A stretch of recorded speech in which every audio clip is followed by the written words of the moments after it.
अस्सलामुअलैकुम जी, कैसे हैं आप? उम्मीद करती हूँ कि सब लोग ठीक होंगे, खैरियत से होंगे। Welcome to my YouTube channel and welcome to another vlog. तो जी, आज की जो रेसिपी है ना, वो मोस्ट अवेटेड रेसिपी है। मेरे हस्बैंड मुझे काफ़ी दिनों से कह रहे थे कि मुझे कढ़ी बना के दो, ठीक है। लेकिन चूँकि मैं जॉब करती हूँ, घर के भी बहुत सारे काम होते हैं और कढ़ी आपको पता है कि एक लंबा प्रोसेस है, ठीक है। मेरा तो ऑलमोस्ट ये सारा ही दिन ले जाती है। तो इसलिए मैं बना नहीं रही थी, लेकिन आज मैंने सोचा कि कढ़ी बना ही लेते हैं। मौसम भी अच्छा था, ठीक है। दिल कर रहा था कि कुछ पकोड़े-शकोड़े हों, तो मैंने कहा कि जब वो चीज़ करनी है तो क्यों ना इनके लिए कढ़ी भी साथ ही बना दी जाए। तो यहाँ पे जी हमारा जो है ना कढ़ी का प्रोसेस वो हो चुका है स्टार्ट। यहाँ पे मैंने नॉर्मल साइज़ के ना 3 अनियन लिए हैं, ठीक है। उनको आपने अच्छी तरह से चॉप कर लेना है। चॉप करने के बाद आपने उनको ऑयल में थोड़ा-सा उनका कलर चेंज होने देना है पकाते-पकाते, और फिर उसके बाद आपने ग्रीन चिली डाल देनी है काट के, ठीक है। यहाँ पे ये है कि अगर आप लोग कम सुर्ख मिर्च खाते हैं या मिर्चें आप लोगों को नहीं पसंद, ठीक है, तो आप हरी मिर्च जो है ना वो 4 से 5 हरी मिर्चें डाल के ना, ठीक है, तो आप इसको पका सकते हैं। लेकिन कढ़ी में ना थोड़ी तेज़ ही नमक मिर्च अच्छी लगती है, तो यहाँ पे मैंने पहले डाल दी हरी मिर्च काट के, उसके बाद मैंने सुर्ख मिर्च के 2 चम्मच डाले। यानी ये 1 हंडिया के अगर आप मुकाबले में बात करें ना, तो ये 2 हंडिया का मसाला है, क्योंकि बेसन जो होता है ना वो टेस्ट अपने अंदर एब्ज़ॉर्ब करता है, ठीक है। तो सुरख मिर्च और नमक डालने के बाद मैंने यहाँ पे ऐड कर दिए हैं चॉप किए हुए 3 टमाटर, ठीक है। और इसके बाद आपने साथ-साथ इसको भूनते रहना है। ये मैंने डाल दी 1 चम्मच हल्दी, ठीक है। और इसके बाद जी सॉरी, इसके बाद मैंने थोड़ा-सा खुश्क धनिया भी डाल दिया, और फिर हम इसको पकाते रहेंगे, हिलाते-जुलाते रहेंगे। मसाले को अच्छी तरह भून लीजिएगा ताकि इसका कच्चापन जो है ना वो प्रॉपर तरीके से ख़त्म हो जाए, ठीक है। और अच्छा, यहाँ पे ना एक ज़रूरी बात है कि आपने जब भूनना है ना मसाले को, तो आपने भूनते-भूनते मसाले को ना इसमें 2 से 3 दफ़ा ना थोड़ा-थोड़ा पानी डालते जाना है। इससे एक तो ये होता है कि मसाला जो है ना वो नीचे नहीं लगता, और दूसरा ये है कि जो मसाले की भुनाई है ना वो बहुत अच्छे तरीके से हो जाती है। दूसरी साइड पे मैं जो बेसन है ना उसको और दही को मिला के, मैंने जो जूसर वाला जग होता है ना उसमें दही के अंदर ही मैं बेसन को मिला के और उसको ना 1-2 चक्कर दिलवा लेती हूँ। ऐसे आप लोग हाथ से भी उसको मिक्स कर सकते हो, लेकिन उसमें अगर कोई गुठली वग़ैरह रह जाए ना तो वो फिर उसका बड़ा प्रॉब्लम होता है। तो इसलिए मैं तो यूँ करती हूँ कि मैं जग में डाल के ना उसको 2-4 चक्कर लगवा लिए, और ये जी हमारा जो पेस्ट है ना वो तैयार हो गया। और फिर इसके अंदर ही मैंने साथ ही इसमें डाल दिया एक बड़ा जो बाउल है ना वो भर के पानी का, ठीक है।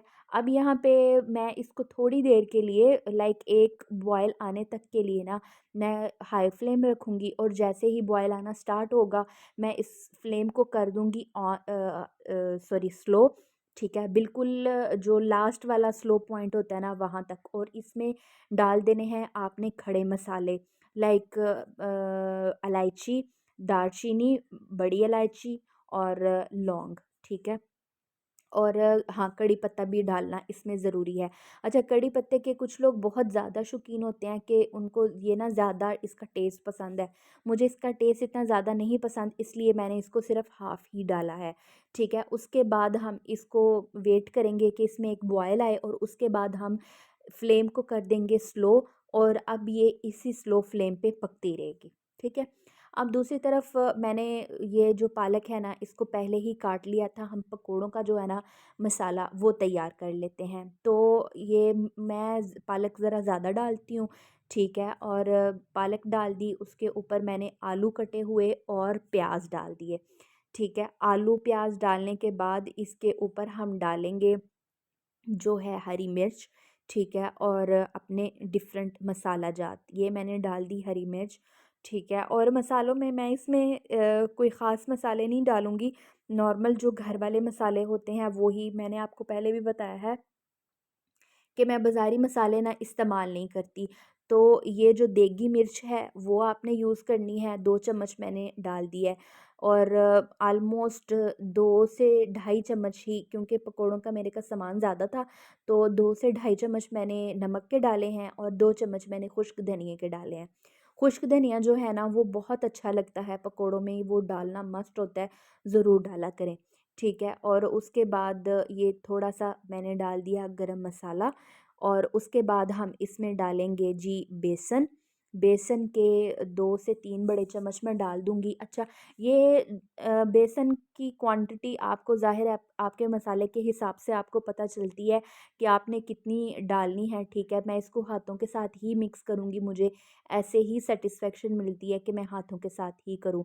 और अगर बेसन कम हो तो आप उसमें मज़ीद डाल सकते हैं, लेकिन अगर आपने पहले ही बहुत ज़्यादा बेसन डाल दिया ना, तो फिर ऐसा होता है कि वो अजीब-सा ना वो बेसन ज़्यादा हो जाता है, मसाला कम हो जाता है और वो बिल्कुल मज़े का नहीं लगता।